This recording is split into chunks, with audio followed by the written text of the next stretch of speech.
Hello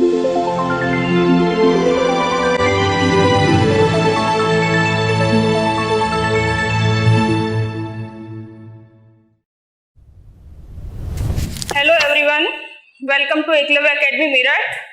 और आज का हमारा विषय होगा, जैसे कि आप सब जान रहे हैं कि हम संविधान को अपना मेन विषय बना करके चल रहे हैं और उसमें हमारा टॉपिक रखा हुआ है मौलिक अधिकार, फंडामेंटल राइट्स। तो अभी इससे पहले हम फंडामेंटल राइट की शुरुआत करते हुए हमने अपने 2 फंडामेंटल राइट कंप्लीट कर लिए हैं, right to equality, right to freedom. Last lecture में हमने राइट टू फ्रीडम पढ़ा था और अब हम तीसरे फंडामेंटल राइट पर आ गए हैं, जिसका नाम है शोषण के विरुद्ध अधिकार, राइट अगेंस्ट एक्सप्लॉयटेशन। तो आज हमारा तीसरा फंडामेंटल राइट शुरू होगा, शोषण के विरुद्ध अधिकार। और जैसा मैंने आपको पहले लेक्चर में बताया था कि हमें आर्टिकल्स ध्यान रखने हैं, कौन सा फंडामेंटल राइट कहां से कहां तक का है। तो शोषण के विरुद्ध अधिकार को जब हम पढ़ते हैं तो इसके लिए हमें आर्टिकल याद रखने हैं। केवल 2 ही आर्टिकल यहाँ पर है, 23 एंड 24। ये हमारा शोषण के विरुद्ध अधिकार को एक्सप्लेन करते हैं।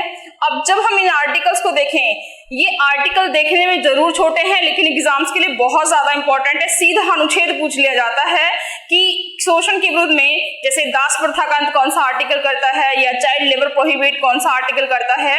तो सीधा आपको आर्टिकल भी जरूर याद रखने हैं और इनके अंदर की जो व्यवस्थाएं दी हुई है वो भी आप याद रखेंगे। तो इसको शुरू करने के लिए हम सबसे पहले देखेंगे आर्टिकल 23। तो आप देखें कि आर्टिकल 23 क्या कहता है।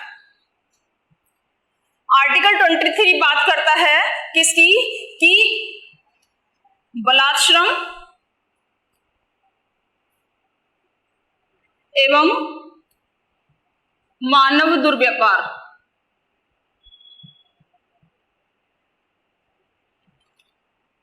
Forced labour and human trafficking का निषेध। तो ये प्रोहिबिट करता है मानव दुर्व्यापार को और बलात्श्रम को। अब इसको हम समझें कि आखिर ये है क्या। ऐसे टिपिकल वर्ड्स यहाँ पर दिए हुए हैं तो इनसे क्या मतलब है। जैसे यहाँ पर एक शब्द आया है बलात्श्रम। बलात्श्रम का मतलब होता है जबरदस्ती, फोर्सली, बलपूर्वक किसी व्यक्ति से काम कराना, उसकी इच्छा के विरुद्ध उससे काम कराना। तो आर्टिकल 23 उसको रोकता है कि राज्य ऐसा कोई भी लॉ पास नहीं करेगा, ऐसी कोई विधि नहीं बनाएगा जो किसी व्यक्ति से जबरदस्ती उसकी इच्छा के विरुद्ध को कार्य कराता हो। और दूसरा यहाँ पर शब्द है मानव दुर्व्यापार अर्थात ह्यूमन ट्रैफिकिंग, अर्थात मानव का दुर्व्यापार। जैसे एक शब्द आपने सुना होगा कबूतरबाजी, मानवों को किसी दूसरे राज्य या किसी देश विदेश में ले जाकर के उनकी ट्रैफिकिंग करना, उनकी इच्छा के विरुद्ध उनसे काम करवाना। ठीक, तो ये आपका रोकता है आर्टिकल 23। इस आर्टिकल 23 को पढ़ने के लिए हम यहाँ पर बलात्श्रम को शब्द के लिए हम एक शब्द और लिख सकते हैं, जैसे हमने देखा है दास प्रथा। ठीक, दास प्रथा में जबरदस्ती उनकी इच्छा के विरुद्ध काम करवाना। दूसरा एक शब्द आता है यहाँ पर बेगार श्रम, अर्थात किसी व्यक्ति को उसका से जो लिया जाने वाला काम है उस काम के बदले एक जो मिनिमम अमाउंट है, जो उसका श्रम है, जो उसका परिश्रम है, उससे कम दाम दिया जाना, अर्थात उसका मेहनताना उसे कम दिया जाना। ऐसा राज्य कोई रूल नहीं बना सकता। कई बार आपने देखा है कि कोई व्यक्ति गरीब है और गरीबी का फायदा उठा करके सामने कोई व्यक्ति या सरकार उससे जबरन काम करवा रही है, 2 वक्त की रोटी दे रही है और उससे काम लिया जा रहा है, तो ऐसा कोई भी काम नहीं कराया जा सकता। ऐसी कोई व्यवस्थाएं नहीं बनाई जा सकती जिससे कि व्यक्तियों से जबरदस्ती काम लिया जाए।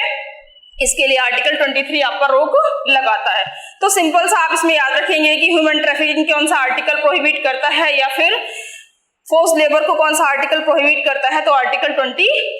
ठीक, एक चीज और आपको यहाँ पर याद रखनी है कि आर्टिकल 23 ये आर्टिकल है जो कि राज्य और नागरिक दोनों को रोकता है। राज्य और नागरिक दोनों को कोई भी ऐसा काम करने से रोकता है आर्टिकल 23। अर्थात ये आर्टिकल किसी व्यक्ति को किसी नागरिक विशेष से, किसी व्यक्ति विशेष से, किसी राज्य विशेष से संरक्षण प्रदान करता है कि उससे जबरदस्ती काम ना लिया जाए, उसे बिना पगार दिए, उसे कम पगार देकर के काम ना लिया जा सके। लेकिन आर्टिकल 23 में ही हम जब क्लॉज 2 पढ़ते हैं तो यहाँ पर एक व्यवस्था है, सार्वजनिक उपयोग या सार्वजनिक रूप का अनिवार्य काम, अनिवार्य कार्य। सार्वजनिक रूप का कोई अनिवार्य कार्य है जिसका लिया जाना सरकार के लिए जरूरी है। जैसे आप देखते हैं कि आपकी इच्छा के विरुद्ध आपकी चुनाव में ड्यूटी लगा दी जाती है, या पोलियो ड्रॉप लाने के लिए आपको कह दिया जाता है, जनगणना कराने के लिए आपको अनिवार्य, एक तरीके से सार्वजनिक महत्व के जो कार्य हैं वो आपसे लिए जा सकते हैं, उन्हें आप फोर्स लेबर की कैटेगरी के अंतर्गत नहीं मानेंगे। अर्थात राज्य को शक्ति है कि वो सार्वजनिक महत्व के कार्य को आपसे ले सके और सार्वजनिक महत्व की सेवाओं को आपसे करा सके। तो ये था हमारा आर्टिकल 23। अब आर्टिकल 23 के बाद हम देखते हैं आर्टिकल 24। एग्जाम्स में सीधा आर्टिकल पूछ लिया जाता है, बहुत इंपॉर्टेंट है आर्टिकल 24। एक क्वेश्चन आता है कि चाइल्ड लेबर, बाल श्रम,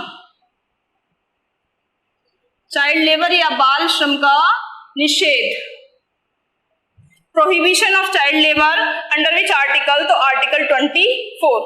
कुछ नहीं, सीधी सी एक दो क्वेश्चन यहाँ पर ये आर्टिकल जोड़ता है कि चाइल्ड लेबर का प्रोविजन कहाँ पर है, और दूसरा ये कहता है कि कितनी एज तक की बच्चों का वहां पर मेंशन किया है आर्टिकल 24 में। तो 24 आर्टिकल कहता है कि राज्य 14 वर्ष तक, ये आपको यहाँ पर याद रखना है, ध्यान रखेंगे 6 से 14 वर्ष की है स्थिति नहीं है। जब हम एजुकेशन की बात करते हैं तो वहां पर एज आती है 6 से 14 वर्ष, लेकिन यहाँ पर कितनी एज है, 14 वर्ष तक। राज्य 14 वर्ष तक के बालकों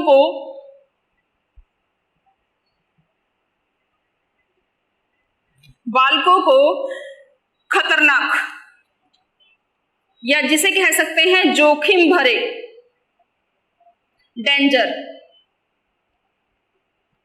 कार्यों में, अर्थात खदान या कारखानों में कार्य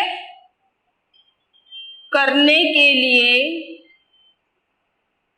नहीं लगाएगा। राज्य को यहाँ रोका गया है, राज्य ऐसे किसी भी बालक को जिसकी एज 14 साल से बिलो है, नीचे है, अर्थात 14 साल तक है, उसे कोई भी ऐसा कार्य जहां पर कोई खतरनाक सामग्री बनती हो, कि जहां पर कोई खतरनाक जोखिम भरा कार्य किया जाता हो, ऐसी जगह उस बच्चे से कोई काम ना लिया जाए, ये आर्टिकल 24 रोकता है।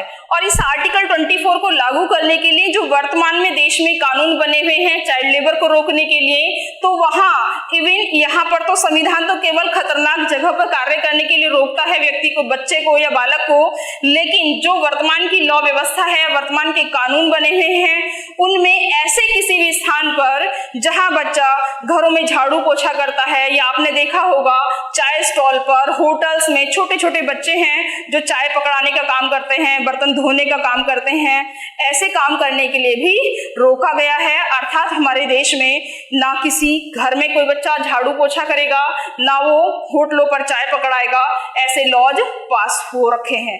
ठीक, तो ये था आपका आर्टिकल 24।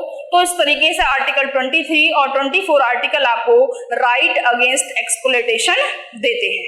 ठीक, तो इस तरीके से हमारे कितने अधिकार कंप्लीट हो गए, फंडामेंटल 3। अब हम चलते हैं अपने चौथे फंडामेंटल राइट की ओर, जिसका नाम है धार्मिक स्वतंत्रता का अधिकार।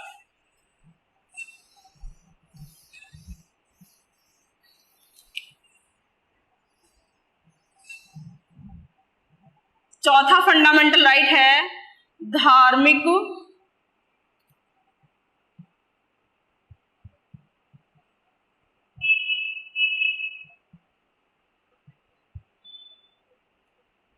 आर्टिकल 25 से 28। आर्टिकल 25 से 28। आपको याद रखना है कि धार्मिक फ्रीडम कहां से कहां तक है, तो आर्टिकल 25 से 28 सॉरी। अब हम 25 यहाँ आर्टिकल देखते हैं। ये आर्टिकल आपके लिए बहुत इंपॉर्टेंट होता है 25। और यहाँ पर देखें 25 आर्टिकल कहता है कि अंतःकरण की कॉन्साइंस, अंतःकरण की और अबाध रूप से किसी धर्म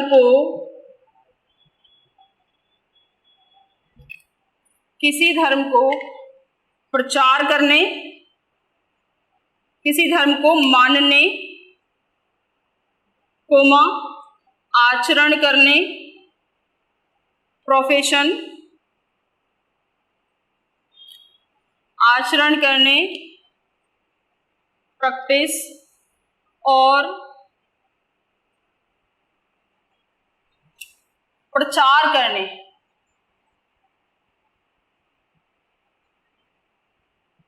प्रोपेगेशन की स्वतंत्रता। आर्टिकल 25 आपको देखो यहाँ पर कितने प्रकार की फ्रीडम्स देता है। अंतःकरण करने की फ्रीडम देता है, किसी भी धर्म को मानने की फ्रीडम देता है, किसी भी धर्म को आचरण करने की फ्रीडम देता है, किसी भी धर्म को, और प्रचार करने की फ्रीडम देता है। तो सबसे पहली बात तो आपको याद रखना है कि आर्टिकल 25 आपको कितने प्रकार की धर्म की फ्रीडम देता है। तो कितने प्रकार की धर्म की फ्रीडम दे रहा है वो, यहाँ पर 4 प्रकार की धर्म की फ्रीडम देता है। दूसरा ये याद रखना है कि ये आर्टिकल किस धर्म स्पेशली है, तो यहाँ पर्टिकुलर कोई धर्म स्पेशली नहीं है, यहाँ सभी वर्गों को कहा गया है, सभी धर्मों को कहा गया है। कोई भी धर्म है, भारत में विभिन्न धर्म हैं, हर धर्म अपने धर्म के प्रति या किसी अन्य धर्म के प्रति उसकी कोई आस्था है, उसका कोई व्यवहार है, वो सब उसे अपनाने के लिए यहाँ पर क्या है, फ्री है, अर्थात कोई बाधा उसके साथ नहीं है। राज्य ऐसी कोई रोक, ऐसी कोई प्रोविजन नहीं बना सकता कि उसकी इस स्वतंत्रता पर हस्तक्षेप किया जा सके। तो हर धर्म अंतःकरण करने की, किसी भी धर्म को मानने की, प्रचार करने की और आचरण करने की और प्रचार करने की स्वतंत्रता रखता है, पहली बात। दूसरा ये याद रखें कि ये ही आर्टिकल है आपका जो एक तरीके से कहता है कि यदि कोई भी धर्म का व्यक्ति, चाहे वो हिंदू धर्म का हो, मुस्लिम धर्म का हो, ईसाई धर्म का हो, सिख, जैन, किसी भी धर्म का हो, और वो किसी अन्य धर्म के प्रति, जिस धर्म से वो आस्था रखता है, उस धर्म के अलावा वो किसी अन्य धर्म के प्रति यदि अपनी आस्था रखना चाहता है, अपना धर्म परिवर्तन करना चाहता है, तो वो ऐसा कर सकता है। इसकी इजाजत आर्टिकल 25 ही आपको देता है। तो एक तरीके से कह सकते हैं कि ये 25 आर्टिकल वो है जो आपको धर्म के प्रति आस्था, धर्म के प्रति आस्था की स्वतंत्रता देता है। आप कोई भी धर्म अपना सकते हैं, अर्थात धर्म परिवर्तन की स्वतंत्रता कौन सा आर्टिकल आपको प्रदान करता है, तो उसके लिए आपको आर्टिकल 25 ध्यान रखना है। लेकिन धर्म परिवर्तन के साथ साथ यहाँ आर्टिकल 25 एक बात और कहता है कि जो भी यहाँ पर धर्म परिवर्तन करेगा वो धर्म परिवर्तन ऐसा नहीं होगा जिस धर्म परिवर्तन से हमारी हमारी 3 प्रकार की जो व्यवस्थाएं हैं वो डिस्टर्ब यदि होंगी, तो ऐसी स्थिति में आपकी इन चारों फ्रीडम में से किसी भी फ्रीडम पर राज्य रोक लगा सकता है। एक तरीके से कह सकते हैं, जैसे मैंने आपको आर्टिकल 19 पढ़ाया था, जिसको मैंने कहा था कि आर्टिकल 19 इज नॉट एब्सोल्यूट, वो एब्सोल्यूट नहीं है, आत्यांतिक नहीं है, पूर्ण नहीं है। क्यों? क्योंकि उस पर रेस्ट्रिक्शंस हैं, वहां रेस्ट्रिक्शंस लगाई जा सकती हैं स्टेट के द्वारा। तो यहाँ पर भी ऐसी रेस्ट्रिक्शंस का जिक्र किया है कि यदि आपके इन चारों में से किसी भी फ्रीडम से क्या होता है, अब आप उसको देखेंगे यहाँ पर, लोक व्यवस्था, पब्लिक ऑर्डर, दूसरा यहाँ पर देखें सदाचार, मोरालिटी, और तीसरा यहां पर आप देखेंगे स्वास्थ्य, लोक स्वास्थ्य, पब्लिक हेल्थ।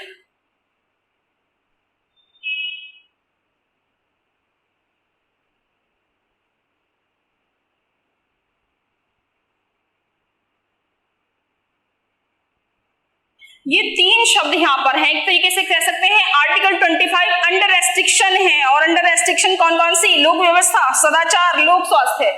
यदि आपकी इन किसी भी फ्रीडम के उपयोग से लोक व्यवस्था डिस्टर्ब होती है, सदाचार डिस्टर्ब होता है या फिर लोक स्वास्थ्य पर कोई विपरीत प्रभाव पड़ता है, तो राज्य के पास पावर है कि आपकी इन चारों फ्रीडम को रेस्ट्रिक्ट कर सकता है, निर्बंधन लगा सकता है। तो आपको एक दूसरा अच्छा तरीका क्वेश्चन याद रखना है कि आर्टिकल 25 में दी गई फ्रीडम किस निर्बंधन के तहत नहीं आती। ऐसा क्वेश्चन नेगेटिव सेंस में आता है जनरली, जहां पर 3-4 व्यवस्थाएं हों।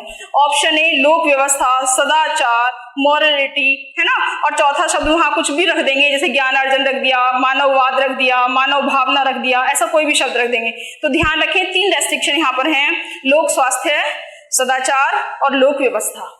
इन 3 चीजों को ध्यान में रखते हुए आप फ्री हैं अपने धर्म के प्रति, किसी भी धर्म के प्रति आचरण, मानना, प्रचार करना और अंतःकरण की स्वतंत्रता के लिए।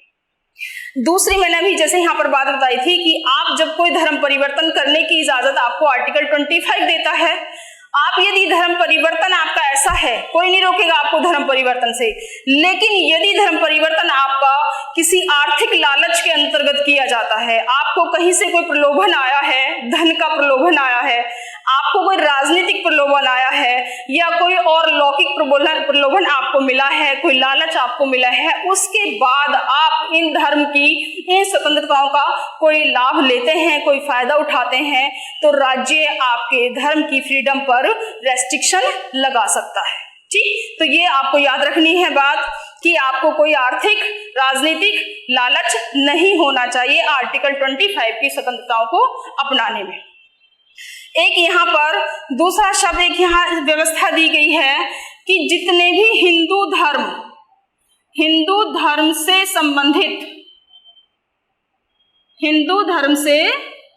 संबंधित जो भी यहाँ पर सार्वजनिक स्थान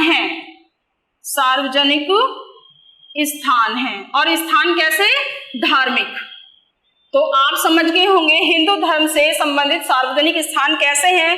भाई आपका मंदिर है या आपका कोई भी ऐसा धार्मिक पैलेस है, तो यहाँ कोई ऐसा यदि स्थान है तो किसी भी वर्ग को उस हिंदू के धार्मिक स्थान पर जाने की पूर्ण स्वतंत्रता होगी। राज्य रोक नहीं लगा सकता कि ये हिंदुओं का मंदिर है और इस मंदिर में कोई अन्य विशेष धर्म का व्यक्ति नहीं जाएगा, ऐसी रोक राज्य नहीं लगा सकता। आर्टिकल 25 रोकता है। तो हिंदू धर्म से संबंधित सभी सार्वजनिक धार्मिक स्थानों पर सभी वर्गों को जाने का अधिकार होगा।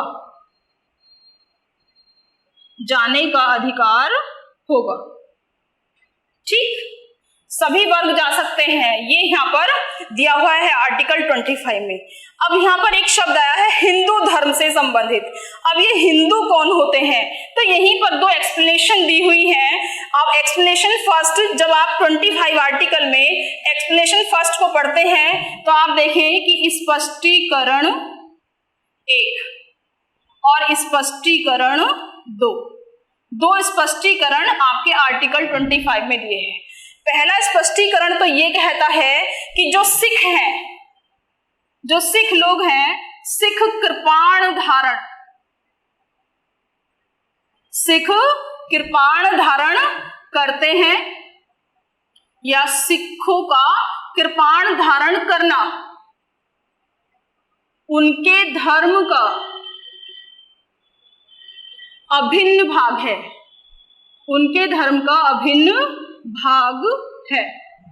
तो यदि हम बात कर रहे हैं, देखो, लोक व्यवस्था, सदाचार और स्वास्थ्य की, कि इन फ्रीडम से इनको कोई खतरा नहीं होना चाहिए।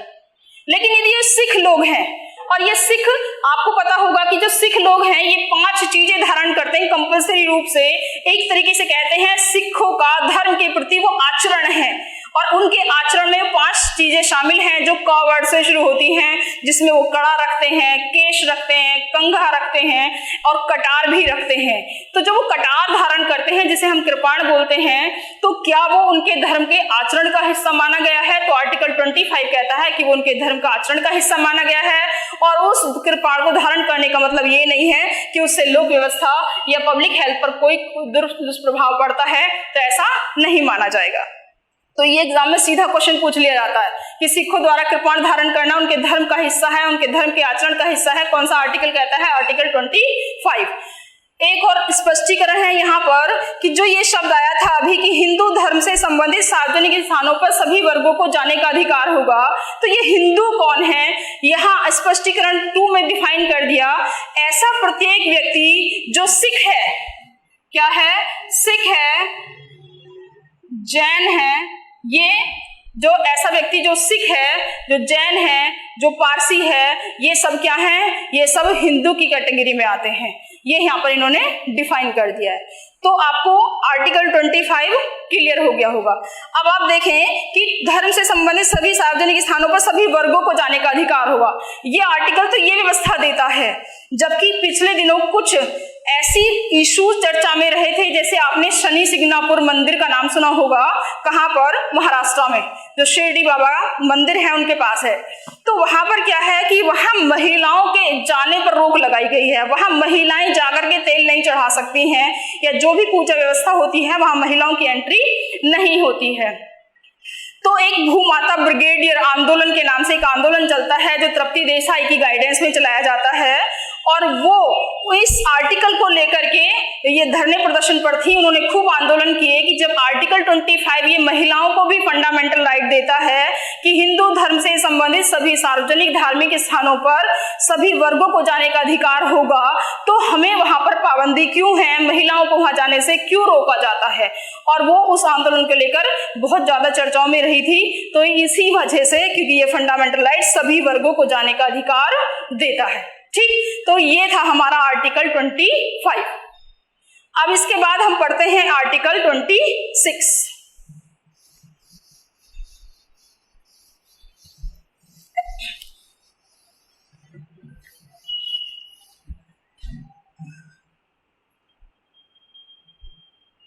हेडिंग है इसका धार्मिक कार्यों के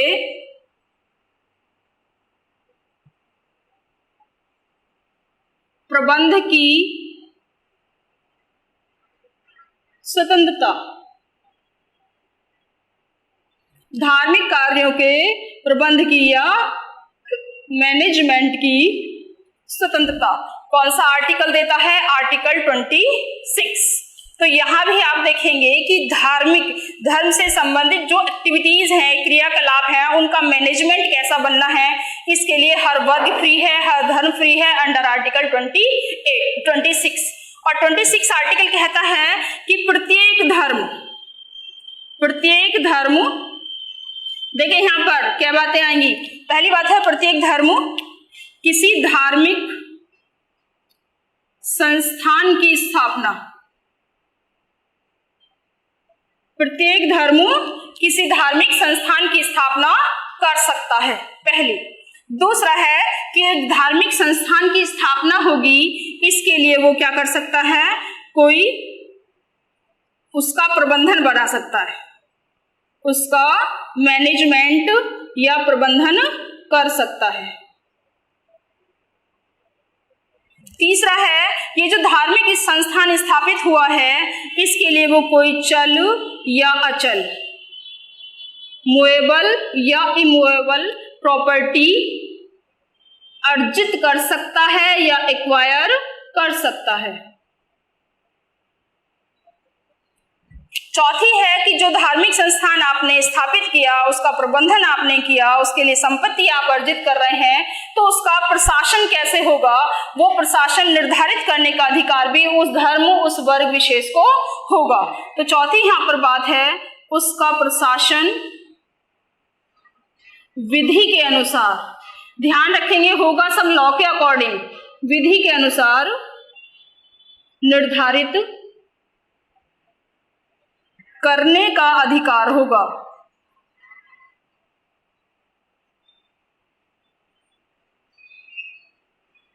ये 4 अधिकार देखो यहाँ पर मिले हुए हैं। धार्मिक कार्यों के मैनेजमेंट के लिए किसी धर्म को, किसी वर्ग को 4 प्रकार के अधिकार यहाँ पर मिले हुए हैं कि कोई भी धर्म किसी धार्मिक संस्थान की स्थापना कर सकता है, स्थान की स्थापना कर सकता है, उसका मैनेजमेंट कर सकता है, उसके लिए वो कोई चल या चल संपत्ति एक्वायर कर सकता है और उसका प्रशासन विधि के अनुसार कैसे रखा जाएगा वो भी वो खुद तय करेगा, लेकिन अंडर लॉस, अर्थात जो भी विधि यहाँ पर निर्धारित है हमारे देश में या हमारे राज्य विशेष में, उसका उसे पालन करना होगा। तो ये 4 फ्रीडम उसको यहाँ पर किसी धार्मिक कार्यों के मैनेजमेंट के लिए दी गई हैं।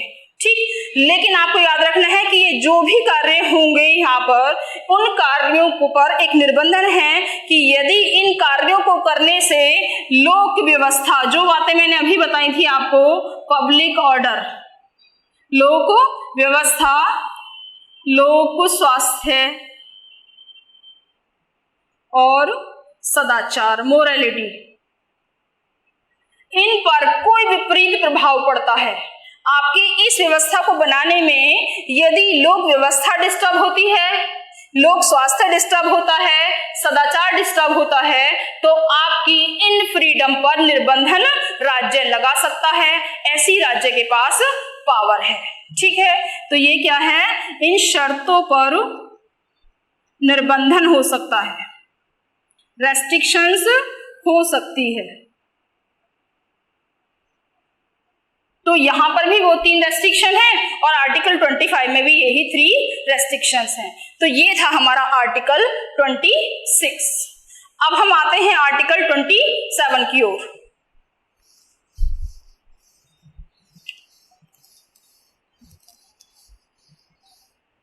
अब देखिए 27 में कुछ ज्यादा याद नहीं रखना है। आर्टिकल 27 बहुत सिंपल सा है। वो ये कहता है कि जो राज्य है जिसके पास टैक्स लगाने की पावर है, आप सब जानते हैं कि राज्य टैक्स देता है। हर साल राज्य का अपना एक बजट आता है फरवरी में और वो हर व्यवस्था पर जिसको भी वो उचित समझता है, जिसको भी लॉ ने परमिशन दी है, उस पर वो टैक्स रेगुलेट करता है, टैक्स की व्यवस्थाएं बनाता है, नए नए टैक्स लगाता है रोज। तो क्या कोई राज्य किसी धर्म विशेष का, किसी पर्टिकुलर धर्म को बढ़ावा देने के लिए उस पर टैक्स लगा सकता है? तो ध्यान रखें, आर्टिकल 27 रोकता है राज्य को। राज्य से कहता है आर्टिकल 27 कि राज्य किसी विशेष धर्म के वृद्धि के लिए, उसके प्रोसीड के लिए, उसको बढ़ावा देने के लिए उस पर कोई टैक्स अधिरोपित नहीं कर सकता। अर्थात एक लाइन में आप समझ सकते हैं कि वो लोगों को बाउंड नहीं कर सकता, नागरिकों को बाउंड नहीं कर सकता कि भाई इस पर्टिकुलर धर्म की बढ़ावे के लिए आप हमें टैक्स दें और अर्थात वो उनसे टैक्स वसूले। ऐसी रोक राज्य को यहाँ पर लगाई गई है आर्टिकल 27 के अंतर्गत। तो यहाँ पर एक लाइन याद रखेंगे, राज्य किसी विशिष्ट धर्म, पर्टिकुलर रिलीजन, विशिष्ट धर्म की अभिवृद्धि, प्रोसीड के लिए टैक्स अधिरोपित नहीं कर सकता।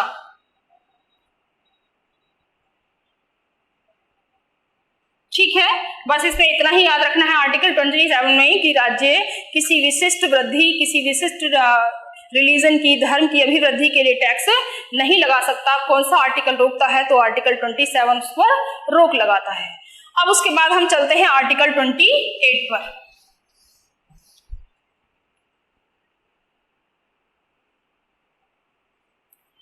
धार्मिक कार्यों के, धार्मिक शिक्षण संस्थाओं की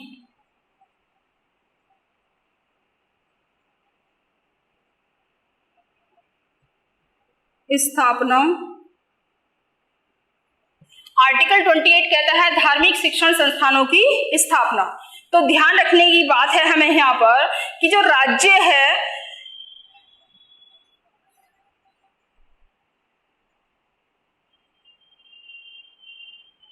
राज्य धार्मिक शिक्षण संस्थानों की स्थापना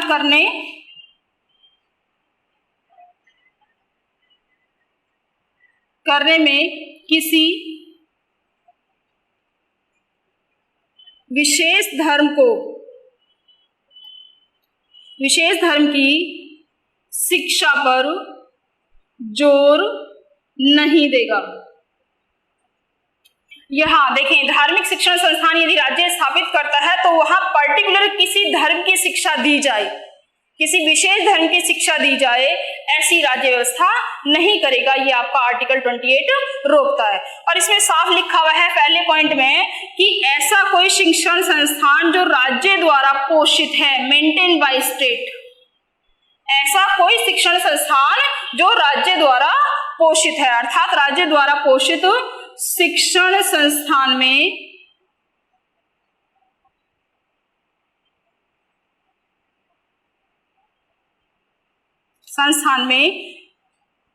किसी धर्म विशेष की शिक्षा,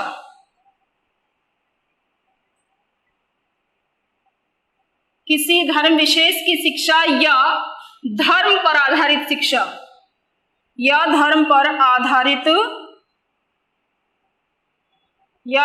आधारित शिक्षा नहीं दी जाएगी।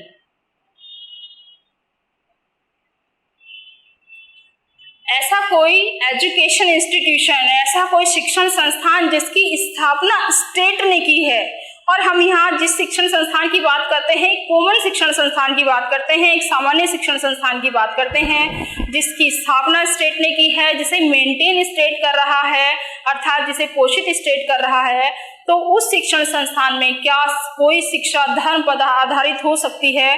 तो आर्टिकल 28 उसको रोकता है कि नहीं, धर्म पर आधारित शिक्षा नहीं दी जा सकती। लेकिन आपको इसका दूसरा क्लोज याद रखना है, और कहा जाता है कि ऐसा कोई भी शिक्षण संस्थान जिसे ट्रस्ट ने, जिसे न्यास ने स्थापित किया है, तो उस शिक्षण संस्थान पर भी क्या ऐसी ही व्यवस्था लागू होगी? क्या वहां धर्म की शिक्षा नहीं दी जा सकेगी? तो ध्यान रखें, यहाँ एकदम विपरीत है कि वहां पर धर्म की शिक्षा, धर्म पर आधारित शिक्षाएं दी जा सकेंगी, क्योंकि वो एस्टैब्लिश बाय ट्रस्ट है। तो जिसे ट्रस्ट स्थापित करता है तो वहां ऐसे एजुकेशन इंस्टीट्यूशन में धर्म पर आधारित शिक्षा हो सकती है उसको, क्योंकि मेंटेन स्टेट ना करके मेंटेन बाय ट्रस्ट होता है, एस्टैब्लिश बाय ट्रस्ट होता है, भले ही उसका प्रशासन राज्य के कंट्रोल में क्यों ना हो, लेकिन वो एस्टैब्लिश बाय ट्रस्ट है। तो इसलिए ट्रस्ट पर आधारित किसी शिक्षण संस्थान में धर्म विशेष की शिक्षा दी जा सकती है, बट जहां स्टेट ने उसको एस्टैब्लिश किया है, स्टेट उसको मेंटेन कर रहा है, वहां धर्म पर आधारित शिक्षा नहीं होगी। तो दूसरी बात आप यहां पर याद रखेंगे, न्यास पर आधारित, न्यास या ट्रस्ट द्वारा पोषित शिक्षण संस्थान में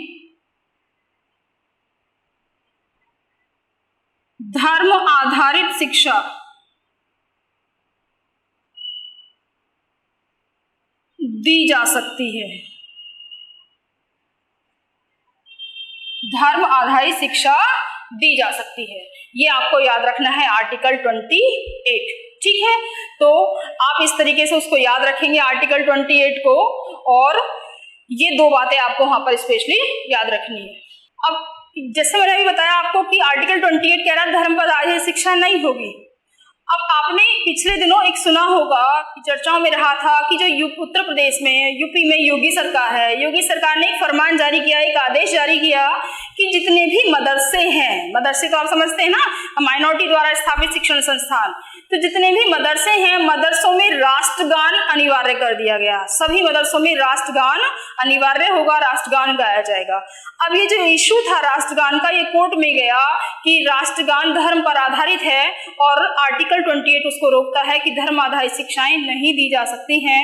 तो वहां इलाहाबाद हाईकोर्ट ने कहा कि राष्ट्रगान धर्म पर आधारित नहीं है, क्योंकि राष्ट्रगान का मतलब है राष्ट्र का गान, और राष्ट्र का गान का मतलब है उसका कोई पर्टिकुलर धर्म नहीं है, तो वो धर्म पर आधारित नहीं है। और जो व्यवस्थाएं धर्म पर आधारित नहीं है, ऐसी व्यवस्थाओं को सरकार लागू कर सकती है।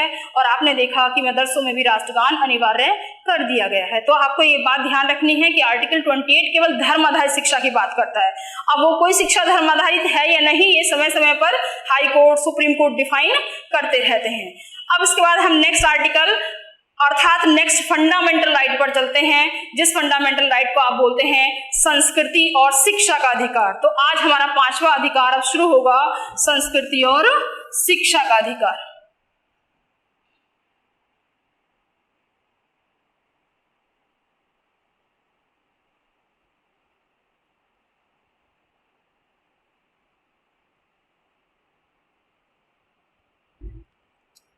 Culture and education right. इसको हम पढ़ेंगे आर्टिकल 29 से 30। 29 एंड 30 जैसे अभी देखा था राइट अगेंस्ट एक्सप्लॉयटेशन में 2 ही आर्टिकल थे 23 एंड 24, वैसे यहाँ पर भी 2 ही आर्टिकल हैं, ज्यादा कुछ नहीं याद रखना है, 29 और 30। अब आप देखें कि यहाँ संस्कृति और शिक्षा के अधिकार की जब हम बात करें तो स्पेशली जो हम आर्टिकल 29 को पढ़ते हैं बहुत अच्छे से याद रखना है, बहुत इंपॉर्टेंट आर्टिकल है कि कौन सा आर्टिकल ऐसा है, या 29 आर्टिकल स्पेशली किन नागरिकों के लिए व्यवस्था करता है। तो यहाँ एक शब्द लिखा हुआ है माइनॉरिटी अर्थात अल्पसंख्यक, अल्पसंख्यक वर्गों के हितों का संरक्षण। देखो यहाँ प्रोटेक्शन मिला हुआ है किसको, अल्पसंख्यक वर्गों का। तो ऐसे लोग जो संख्या में कम हैं, जो संख्या में अल्प हैं, उनके कहीं हितों को पर कोई विपरीत प्रभाव ना पड़े, उनके हितों को कैसे प्रोटेक्ट किया जाए। तो जब हम संविधान बनाया हमने, या कह सकते हैं कि जब हमारा राष्ट्र बटा, भारत से पाकिस्तान के रूप में एक नया राष्ट्र क्रिएट हो गया, तो भारत में रहने वाले जो अल्पसंख्यक थे उनको प्रोटेक्शन देने के लिए हमने व्यवस्था कर दी यहाँ पर कि भी बाकी व्यवस्थाएं सब ठीक हैं, लेकिन कुछ स्पेशल अधिकार उन लोगों के कर दिए जाए जो धर्म पर बाकी धर्मों के कंपैरिजन में क्या है, कम है। अब अल्पसंख्यक किसे कहते हैं, कई बार आपके सामने क्वेश्चन आता है कि भारत में कौन सा धर्म ऐसा है जो अल्पसंख्यक की कैटेगरी में आता है, कितने धर्म भारत में ऐसे हैं जो अल्पसंख्यक कैटेगरी में आते हैं। तो अल्पसंख्यक कौन होगा और कौन नहीं होगा, तो इसे सुप्रीम कोर्ट ने जो एक पर्टिकुलर, वैसे तो संविधान में कहीं पर भी अल्पसंख्यक माइनॉरिटी शब्द को डिफाइन नहीं किया गया है, लेकिन सुप्रीम कोर्ट ने कहा कि टोटल आबादी का, कुल आबादी का 50% से कम जो धर्म है उन धर्म को माइनॉरिटी कहा जाएगा, उन धर्म को माइनॉरिटी कहा जाएगा। तो ऐसे धर्म जो 50% से कम आबादी में हैं उन्हें हमने यहाँ पर माइनॉरिटी रखा है।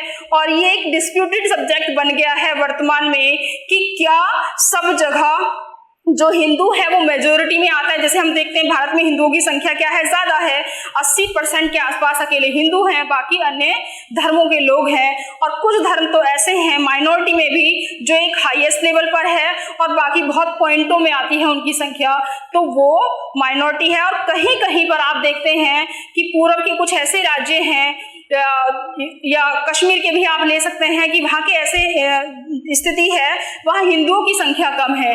तो क्या वहाँ हिंदू भी माइनॉरिटी में आएगा, क्या हिंदू वहाँ माइनॉरिटी में होगा?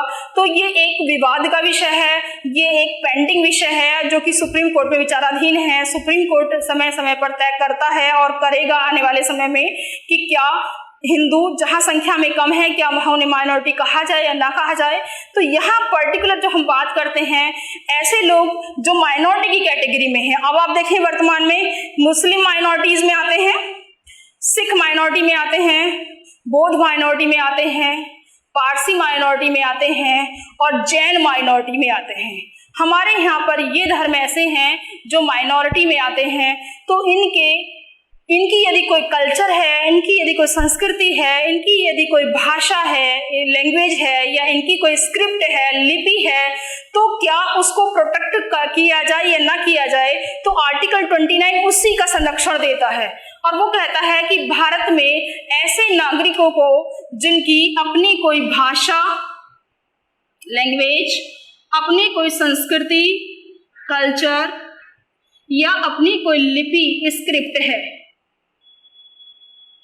अपनी कोई स्क्रिप्ट है या लिपि है, उसे संरक्षित किया जाएगा, उसे संरक्षित किया जाएगा। देखो प्री के लिए आपका बहुत अच्छा क्वेश्चन है, आर्टिकल 29 निम्न में से किससे संबंधित नहीं है? ऑप्शन ए भाषा, वो भी है, संस्कृति वो भी है, लिपि वो भी है, इसके अलावा धर्म वहाँ शब्द हो सकता है या कोई अन्य शब्द हो सकता है, तो उसे आप बाहर निकाल देंगे।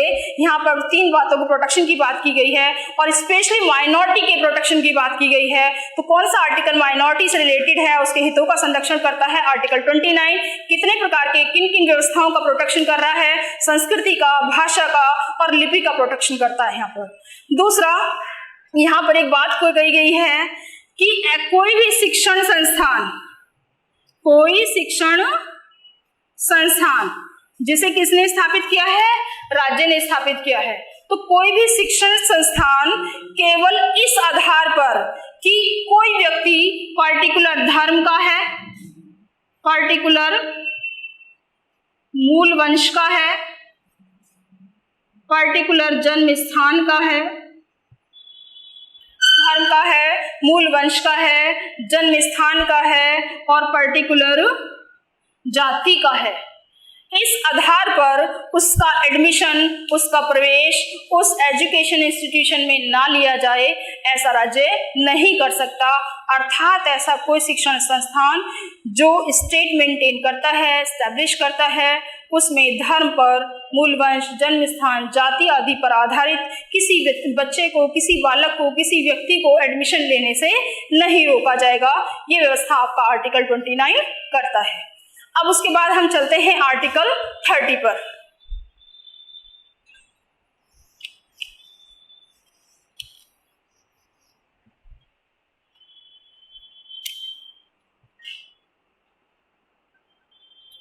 अल्पसंख्यक